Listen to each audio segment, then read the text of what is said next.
Polling place workers here at St. John's Armenian Church in Southfield tell us they've noticed fewer voters coming in and out this morning, but that is to be expected as more people are voting from home. If you are planning to cast your ballot in person today, you're strongly encouraged to wear a face mask. Face coverings are not required to vote in person, but every voter we spoke to today had one on, including Robert Neal, who also had on gloves as he was up early to cast his ballot. I'd rather come up and vote in person. Voter Keisha Carter feels the same way. Like many voters opting to cast ballots in person today, this is a tradition, and she feels a civic responsibility that nothing could stop, not even a pandemic. I think wearing a face mask, hand sanitizer, still coming in to vote in person, it just feels normal.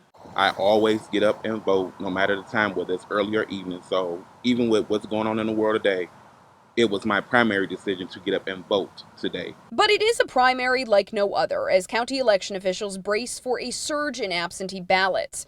Some key things to remember during today's primary: no splitting the ticket, which means you can't vote for candidates in more than one party column. If you haven't already done so, you can register to vote today with your county clerk.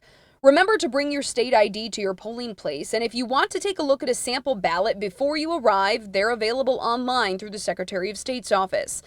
Election workers are also getting added protection for this primary, including face shields like these reserved for polling workers in Macomb County. We utilized the CARES Act, the federal CARES Act money, and the state coordinated it, and it's kind of filtered down to the local clerks. Aside from providing PPE, polling places have extra cleaning procedures and are working to space voters out as much as possible. And they have a lot of good social distances, so you don't have to be up under nobody. I don't want to keep myself at risk, and I want to put no one else at risk. So I want to wear my mask, my gloves, and all that. The polls are open until 8 p.m. And remember, we will have your full primary coverage both on the air throughout the day and online at WXYZ.com. In Southfield, Jen Shantz, 7 Action News.